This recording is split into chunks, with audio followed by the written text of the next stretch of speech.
Epilogi. Terima kasih sudah mengklik podcast horor ini. Kali ini aku akan membawakan kisah horor fiksi yang diangkat dari novel karyaku yang berjudul Rahasia Mertua. Kisah horor ini menceritakan tentang seorang wanita bernama Sarah yang baru saja menikah dan mengetahui fakta bahwa kedua mertuanya adalah penganut aliran kejawen. Pada malam-malam tertentu, kedua mertua Sarah mengadakan ritual semalam suntuk di dalam sebuah kamar khusus yang mereka sebut dengan kamar doa. Di saat itu pula lah makhluk-makhluk yang tak kasat mata akan berdatangan dan berkeliaran di dalam rumah besar berbentuk joglo itu. Lalu, bagaimanakah nasib Sarah selanjutnya? Untuk mengetahui kelanjutannya, silakan siapkan posisi ternyamanmu dan selamat mendengarkan kisah horor persembahan dariku.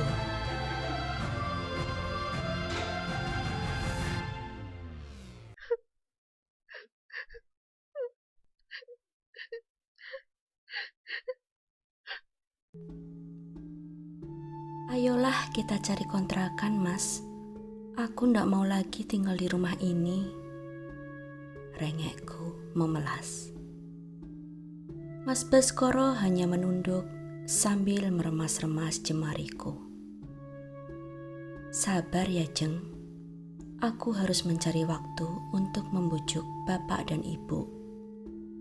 Kamu kan ingat, sejak awal menikah, kita sudah setuju untuk tak pernah meninggalkan rumah ini. Aku menahan isakan. Air mataku menetes tanpa suara. Setidaknya, ungsikan aku tiap malam Jumat dan Selasa Wage. Tolonglah, Mas. Mas Baskoro mengelus pipiku. Nanti aku pikirkan bagaimana caranya ya. Aku tak menjawab. Sesak dadaku. Aku merasa seperti mengalami deja vu. Percakapan yang sama, jawaban yang sama, terus saja begitu berulang-ulang tanpa kepastian, tanpa jalan keluar. Sejak sebelum menikah, Mas Baskoro sudah menjelaskan bahwa kedua orang tuanya tak mengizinkan kami meninggalkan rumah besar ini. Kami tak boleh memiliki rumah sendiri ataupun mengontrak. Baskoro adalah anak kami satu-satunya, pewaris di keluarga ini. Jadi, kalian tak perlu mencari rumah lagi. Toh saat kami meninggal, kalianlah yang akan memiliki rumah ini. Begitulah kata bapak mertuaku saat kami berembuk untuk menentukan tanggal lamaran. Waktu itu, aku mengiyakan dengan senang hati. Siapa yang tak suka disuruh tinggal di rumah megah dengan halaman dan pekarangan rumah yang luas penuh pohon buah dan bunga? Burung-burung berkicauan nyaris sepanjang hari. Bunga-bunga bermekaran. Buah yang masak di pohonnya dan siap untuk disantap. Sungguh sebuah rumah idaman bagiku. Belum lagi bangunan rumahnya yang luas dan penuh dengan perabotan etnik yang indah. Sebagai seorang pelukis dan pecinta seni, rumah ini adalah surga bagiku. Namun, ternyata ada satu hal yang luput dari perhatianku dan baru ku tahu setelah hari pertama menyandang status sebagai Nyonya Baskoro.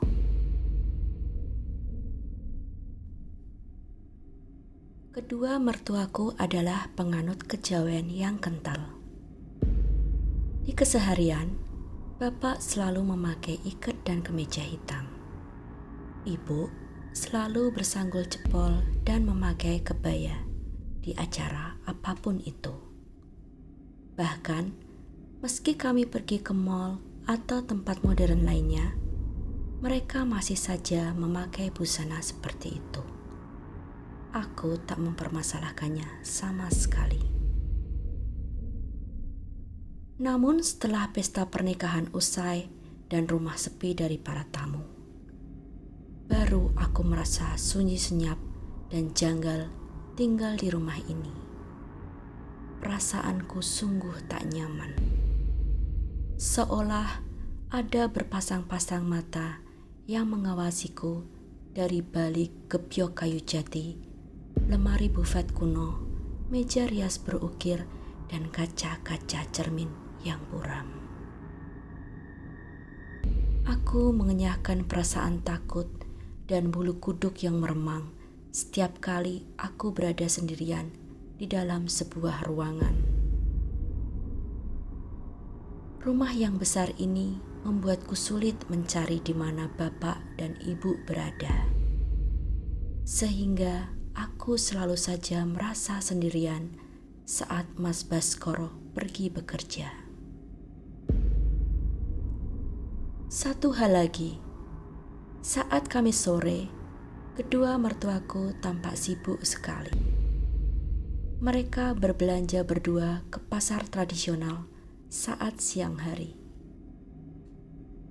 Sesampainya di dapur, kulihat mereka membongkar keranjang belanjaan, mengeluarkan telur ayam kampung, bunga mawar, melati, kantil, cempaka, kemenyan, daun pandan, dupa, dan banyak lagi benda-benda aneh lainnya termasuk jajanan pasar. Lalu mereka menatanya di atas sebuah tampah bambu berukuran sedang yang sudah dialasi dengan daun pisang. Selain itu, ada sebuah kendi kecil yang terbuat dari tanah liat yang diisi air putih. Lalu, ujung corong dan tutupnya dipasang tutup yang terbuat dari gulungan daun pisang. Lalu, kendi itu pun dibungkus dengan selembar kain putih, kain kafan tepatnya. Mereka membawa semua benda itu ke sebuah kamar yang terletak di sebelah kamar mereka dan lalu mengunci pintunya. Petang hari setelah maghrib, mereka berdua berpakaian rapi, lalu memasuki kamar itu. Tak berapa lama, wangi dupa berhembus wangi menyengat dari dalam kamar. Terdengar gumaman mereka berdoa dalam bahasa Jawa yang tak kupahami. Aku bukanlah orang Jawa. Cukup lama mereka berdoa seperti itu, hingga tengah malam saat ibu mulai menyanyikan tembang Jawa. Suara beliau lirih memilukan, menggigitkan bulu roma. Lalu, bapak pun mulai ikut menimpali nyanyian ibu.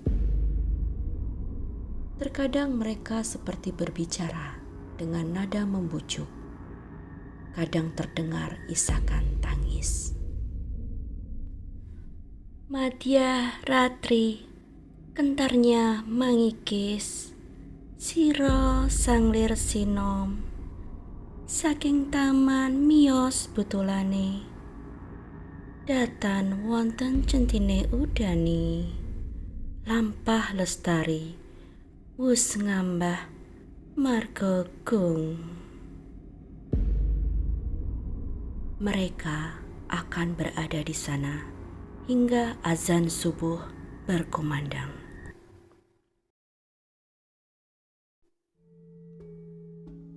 Memasuki bulan keempat aku tinggal di rumah ini.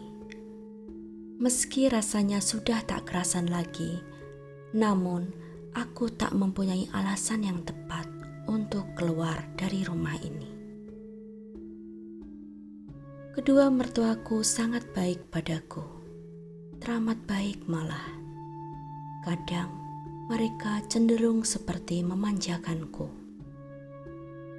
Kami tidak menganggapmu sebagai menantu, melainkan sebagai anak perempuan kami. Itu ujar ibu mertuaku. Aku dan Mas Baskoro tak pernah mengeluarkan biaya apapun untuk makan dan lainnya. Ibu selalu berbelanja dan memasak untuk kami semua.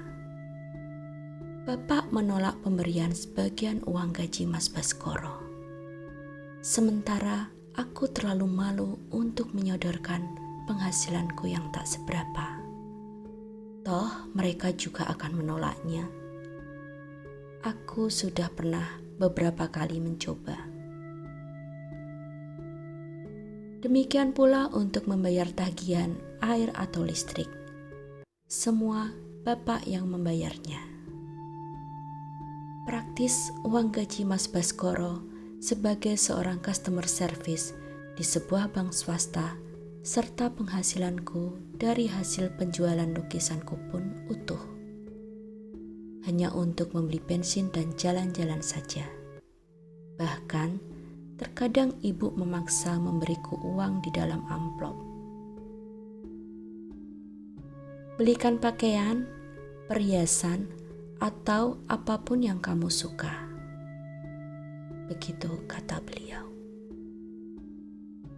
Bagi sebagian orang, hal itu adalah sesuatu yang menguntungkan. Namun tidak bagiku. Aku yang terbiasa mencari uang sendiri, merasa rikuh menerima pemberian dari orang lain meskipun itu adalah mertuaku sendiri. Segera saja laci-laci lemari kamarku menjadi tempat penyimpanan amplop-amplop berisi uang pemberian mertuaku yang sama sekali tak pernah aku gunakan.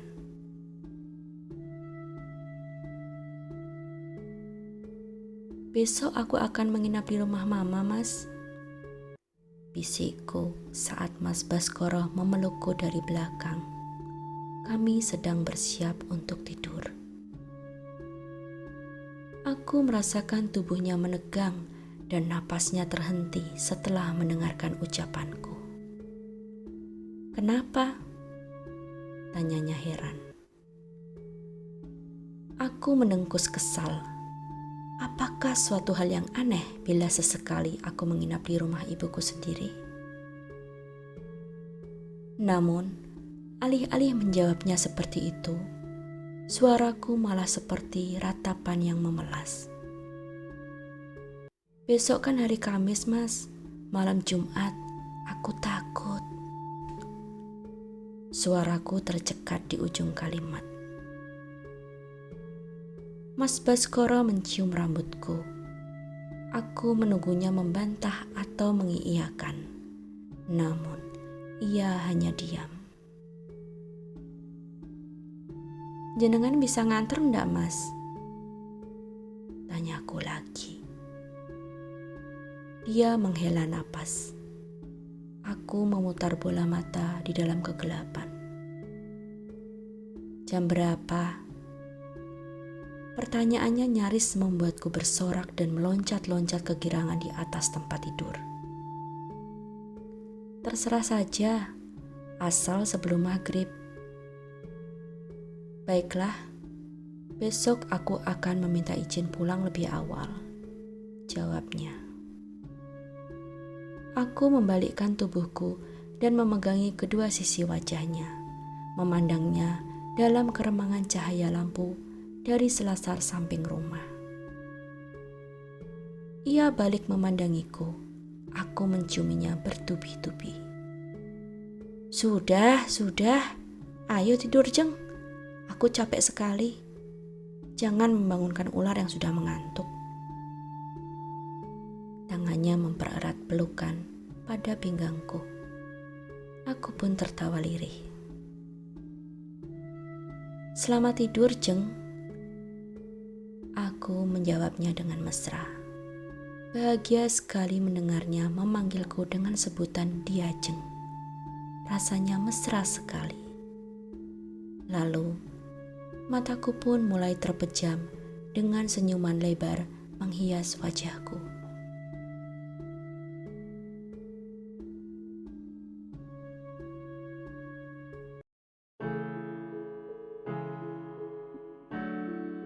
Aku bangun tidur dan makan pagi dengan ceria. Tak kuhiraukan tatapan keheranan dari kedua mertuaku di seberang meja makan.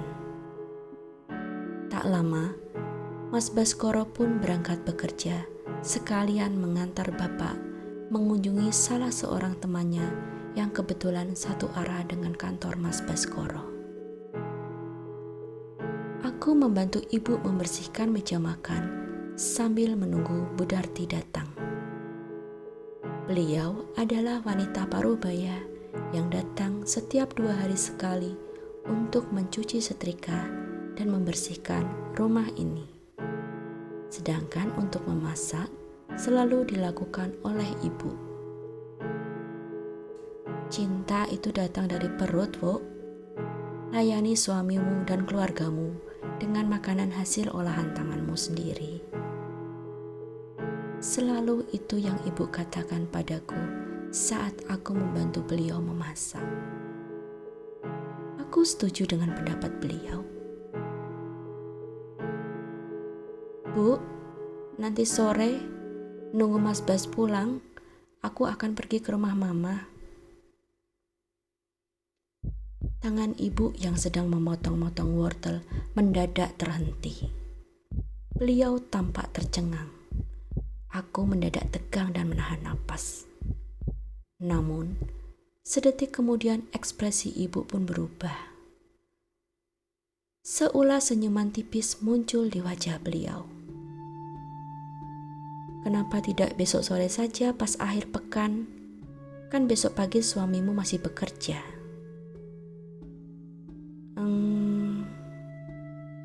Aku ragu sejenak. Mataku berputar liar mencoba mencari alasan yang tepat. Aku kangen sama Mama, jawabku sekenanya. Oh, ya sudah. Setelah memasak, nanti ibu ke pasar sama bapak. Kamu jangan pergi sebelum kami pulang ya.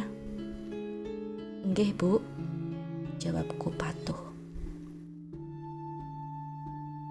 Selesai memasak, ibu memanggil bapak dan kami pun makan siang bertiga. Lalu mereka berangkat ke pasar seperti yang biasa mereka lakukan setiap Kamis siang. Aku masuk ke dalam kamar, mengumpulkan pakaian kotor dan membawanya ke ruang cuci setrika di ruangan bagian belakang rumah. Budarti sedang memasukkan cucian ke mesin cuci sambil menyetrika. Bu, boleh aku nyala sebentar untuk menyetrika baju ini? Tanyaku sambil mengacungkan 2 setel bajuku dan baju Mas Bas yang akan aku pakai ke rumah Mama. Nggak usah, Mbak.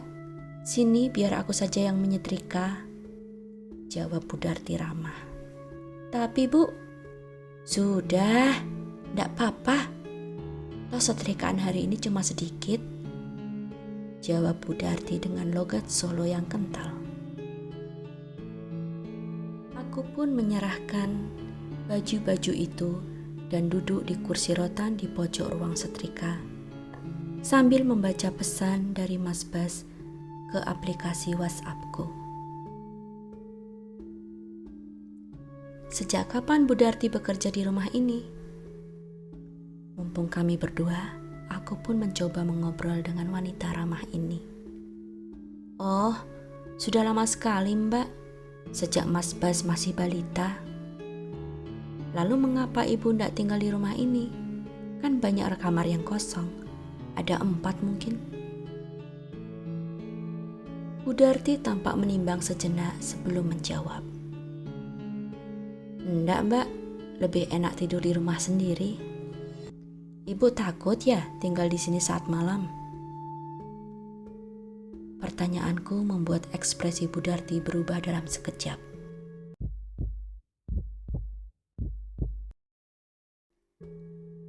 Meski kemudian senyum kembali menghias wajahnya yang bulat merona. Namun, itu tak luput dari pengamatanku. "Ndak, takut apa sih Mbak?" pelaknya disertai tawa canggung. Aku menghela napas. Aku paham ia menyembunyikan sesuatu. Selain Budarti, suaminya yang dipanggil Pak Subur juga bekerja sebagai tukang taman di rumah ini. Beliau merawat semua tanaman, memberinya pupuk, memanen buahnya, dan menyiraminya tiap sore. Aku bertekad, bila Budarti tak mau bercerita, maka aku akan memaksa Pak Subur untuk bercerita rahasia apa yang ada di dalam rumah ini. Aku yakin, pasti mereka tahu sesuatu. Ya sudah, kalau Budarti tidak mau cerita, aku ke pekarangan saja, nanya Pak Subur. Aku sudah hendak bangkit saat Budarti menahanku. Wajahnya berubah serius, menatapku dengan tajam. Mbak tidak perlu bertanya padaku atau Pak Subur. Percayalah, sebentar lagi Mbak Sarah juga akan tahu sendiri. Sedetik aku terpana dan terus menatap Budarti hingga beberapa detik berikutnya. Lalu, aku pun mengedikkan bahu. Baiklah Bu, matur nuwun sudah menyetrika baju-baju ini. Nggih Mbak, sami-sami.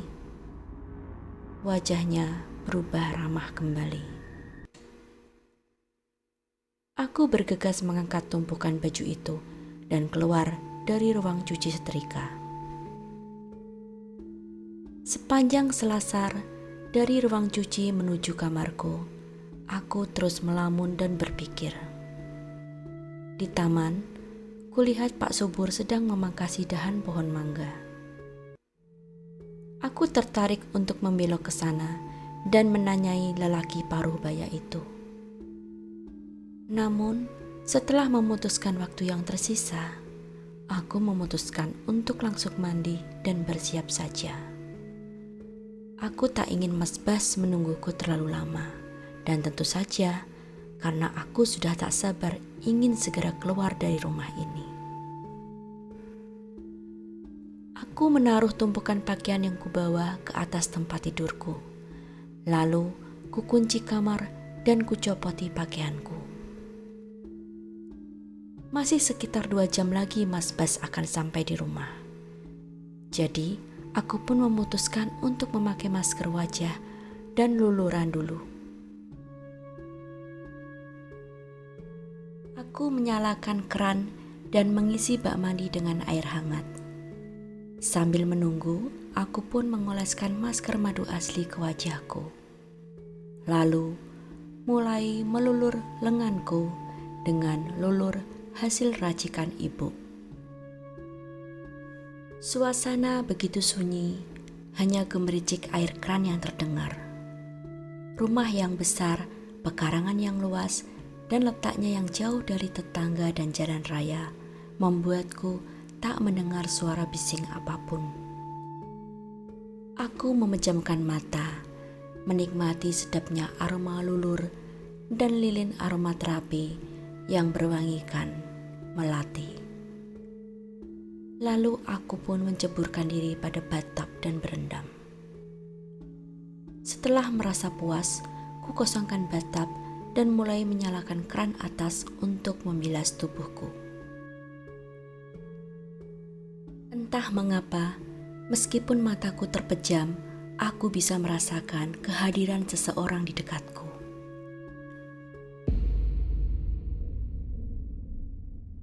Aku membuka mata dengan cepat di sela guyuran air. Di hadapanku, sama-sama berdiri di dalam bathtub, Mas Bas menatapku tajam. Jarak kami hanya sepanjang lengan. Spontan, senyuman lebar merekah di bibirku. Lenganku yang basah segera terulur untuk memeluknya. Namun seketika aku tersadar, pintu kamar mandi kukunci dengan slot dari dalam. Bagaimana mungkin Mas Bas bisa masuk? Mas, tanyaku ragu-ragu. Tiba-tiba saja ia mendorongku. Ah! Aku terpekik keras saat terlontar keluar dari batap. Punggungku serasa patah dan pergelangan kaki kananku terkilir. Saat itu aku baru tersadar, dia bukanlah Mas Bas. Suamiku tak mungkin berubah menjadi samar dan menghilang dalam sekejap mata. Ia pun tak mungkin melukaiku. Dalam ketakutanku, aku mencoba merangkak untuk meraih handukku. Baru saja hendak membalutkan handuk itu ke sekeliling tubuh, aku merasa pergelangan kaki kananku yang terkilir ditarik keras kembali ke kamar mandi. Aku menjerit keras, sakitnya luar biasa. Aku mencoba memberontak dengan menendangkan kakiku. Berhasil! Dengan terengah-engah, aku menyeret tubuhku ke arah pintu. Jemariku gemetar saat membuka slot pintu kamar. Akhirnya, aku pun bisa keluar dari kamar. Masih gemetar, aku duduk di salah satu kursi panjang di ruang tengah. Ingin rasanya aku berteriak memanggil Bu Darti dan Pak Subur. Namun, aku malu dengan tubuhku yang hanya berbalut sehelai handuk pendek. Aku kebingungan antara masuk kembali ke kamar dan berpakaian atau menyusul Bu Darti dengan tubuh nyaris telanjang seperti ini. Akhirnya, aku pun memutuskan untuk menyusuri selasar secepat mungkin sambil berdoa dalam hati agar Pak Subur tak menoleh ke arahku. Aku meringis saat bangkit dari kursi, namun kuabaikan rasa sakit yang menyengat itu dan segera menerobos pintu samping. Ah! Aku memekik sekali lagi. Tubuhku bertubrukan dengan Bu Darti. Keranjang penuh pakaian yang dibawanya jatuh ke lantai. Pakaian yang sudah disetrika pun jatuh berhamburan. Mbak Sarah kenapa? Bu Darti memelukku dan membawaku kembali ke kursi jati yang beberapa detik lalu kududuki. Ayo pakai baju dulu Mbak. Bu Darti memungut salah satu blusku dari lantai dan meloloskannya ke kepalaku. Lalu beliau duduk di sebelahku. Tangan beliau mengelus-elus lenganku. Tatapan matanya prihatin. Aku tak berani bercerita. Mau ku antar ke kamar, Mbak? Aku mengangguk lemah. Aku yakin sekali wajahku saat ini sangat pucat. Kami pun masuk ke dalam kamar. Bu Darti menunduk saat aku mengenakan pakaian dalam dan menarik sebuah celana katun lalu mengenakannya. Aku tak tahan lagi berada di rumah ini, Bu. Isakku tertahan. Bulir air mata mulai merembes ke pipiku. Mbak mencintai Mas Bas? Aku mengangguk terburu-buru. Punggung tanganku mengusap air mataku dengan kasar. Kalau Mbak mencintainya, bertahanlah, lawanlah, jangan menyerah. Apa yang sedang kuhadapi, Bu? Sekali lagi, Bu Darti membisu. Senyumnya sedih. Sayup ku dengar mobil mertuaku memasuki garasi. Ibu beresin dulu pakaian-pakaian yang jatuh tadi ya Mbak. Jangan sampai Bu Sastro tahu ya. Aku mengangguk lagi. Bu Darti meninggalkanku. Aku sudah merasa sedikit lebih tenang setelah meneguk segelas air putih dari dispenser di sudut kamar. Aku membiarkan pintu kamarku terbuka. Mendadak, tatapanku terhenti pada kamar di sebelah kamar ibu. Kamar tempat mereka berdoa. Letaknya memang tepat di seberang kamarku. Pintu kamar itu perlahan menutup dari dalam.